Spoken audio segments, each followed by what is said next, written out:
কি স্ট্যাটাস রয়েছে সেই সমস্ত রিপোর্ট অবশ্যই তার কাছ থেকে জানতে চাওয়া হবে।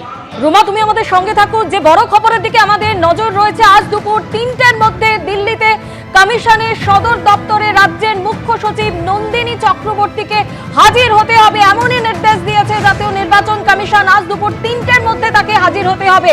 নির্বাচন কমিশনের তরফে এর আগে যে নির্দেশ দেওয়া হয়েছিল সেই নির্দেশ না মানার অভিযোগ রয়েছে নন্দিনী চক্রবর্তীর বিরুদ্ধে। সরাসরি আমাদের প্রতিনিধি রুমা পাল আমাদের সঙ্গে রয়েছেন।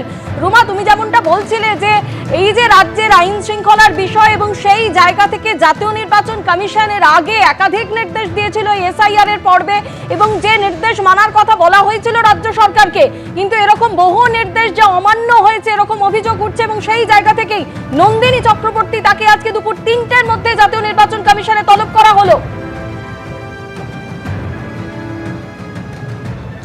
দেখো, জানি রাখি এসআইআর প্রক্রিয়া যখন শুরু হয়েছে এবং তারপরে কিন্তু দেখা যাচ্ছে ঠিক অগস্ট মাসে কিন্তু নির্বাচন কমিশন বলেছিল 2জন ইআরও এবং 2জন এইআরও এবং একজন ডেটা এন্ট্রি অপারেটরের বিরুদ্ধে, যেখানে কিন্তু নির্বাচন কমিশনের স্পষ্ট নির্দেশ ছিল যে এদের বিরুদ্ধে এফআইআর দায়ের করতে হবে, কারণ এরা একেবারে ভুয়ো ভোটার, তারা কিন্তু এনলিস্টেড করেছে একদম ভোটার লিস্টে, এরকমটা এআইআর এর মাধ্যমে কিন্তু নির্বাচন কমিশনের কাছে তাদের তথ্য ছিল।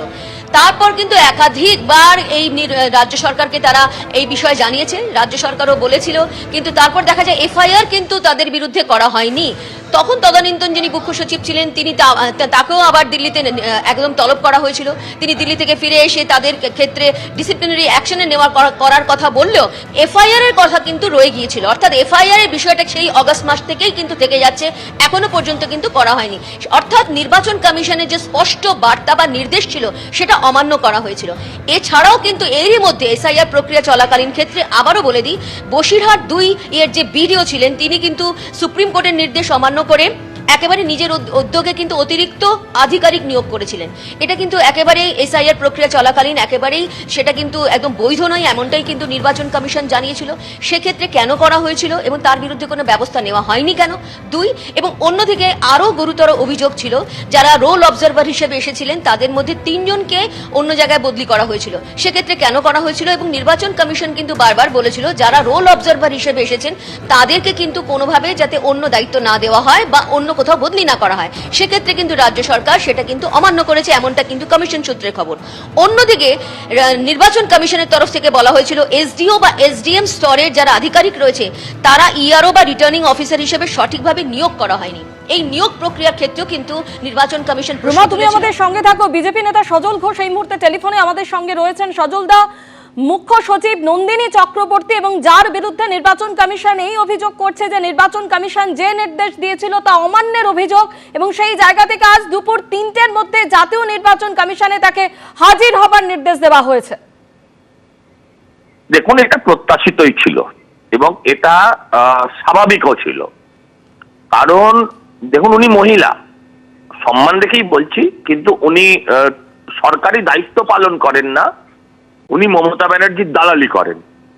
হ্যাঁ, যেভাবে উনি ইডির রেডের ক্ষেত্রেও যেভাবে উনি ফাইল ছিনতাইতে মুখ্যমন্ত্রীকে সহায়তা করেছিলেন, স্বাভাবিকভাবে এসআইআর এর ক্ষেত্রেও মমতা ব্যানার্জিরই পদলেহন করবেন, এটা খুব অত্যন্ত স্বাভাবিক। কিন্তু বিষয় হচ্ছে এটা যদি আরো আগে করা হতো, যে ইসিকে কালিমা, নির্বাচন কমিশনকে যে কালিমা লিপ্ত করলো এতদিন ধরে কন্টিনিউয়াস প্রচারের মাধ্যম দিয়ে, সেইটা করার সুযোগ পেত না। যেভাবে সুপ্রিম কোর্টে গিয়ে ইলেকশন কমিশনারের অফিসে গিয়ে যেভাবে রাজ্যে মিছিল মিটিং একের পর এক প্রেস কনফারেন্স করে যেভাবে মানুষকে বোঝালেন যে ভোগান্তির দায় ইলেকশন নির্বাচন কমিশন, আর নির্বাচন কমিশন মানে বিজেপি, এইটা কিন্তু করার সুযোগ পেতেন না যদি এই সমস্ত কঠিন পদক্ষেপগুলো প্রথমে নিয়ে নিতেন। মানে প্রথম রাত্রে বেড়াল মারলে নন্দিনী চক্রবর্তী আর আজকে সেই চেহারায় আসতে পারতেন না, যেটা আজকে উনি যে অন্যায় কাজগুলো করেছেন, আইন বহির্ভূত কাজগুলো করেছেন, সেটা বোধহয় করতে পারতেন না। ধন্যবাদ আপনাকে। যে খবরের দিকে আমাদের নজর রয়েছে, নির্বাচন কমিশনের নির্দেশ রাজ্য সরকার মানেনি, রাজ্য সরকার অমান্য করেছে, এই অভিযোগে মুখ্য সচিব নন্দিনী চক্রবর্তী আজ দুপুর 3টের মধ্যে জাতীয় নির্বাচন কমিশনে তাকে তলব করা হয়েছে। রাজ্য সরকার এফআইআর দায়ের করেনি। আপনাদের জানিয়ে রাখি, গত অগস্ট মাসে 2জন ইআরও, 2জন এইআরও এবং একজন ডেটা এন্ট্রি অপারেটরের বিরুদ্ধে রাজ্য সরকারকে এফআইআর দায়েরের নির্দেশ দিয়েছিল নির্বাচন কমিশন, কিন্তু সেই নির্দেশ তৎকালীন মুখ্য সচিব মানেনি। আর এরপর থেকে বর্তমান মুখ্য সচিব নন্দিনী চক্রবর্তী রাজ্য সরকারের হয়ে যে সমস্ত নির্দেশ তাকে দেওয়া হয়েছিল নির্বাচন কমিশনের পক্ষ থেকে, সেই নির্বাচনী বিধি তিনি মানেনি এবং সেই কারণে দুপুর 3টের মধ্যে দিল্লির কমিশনে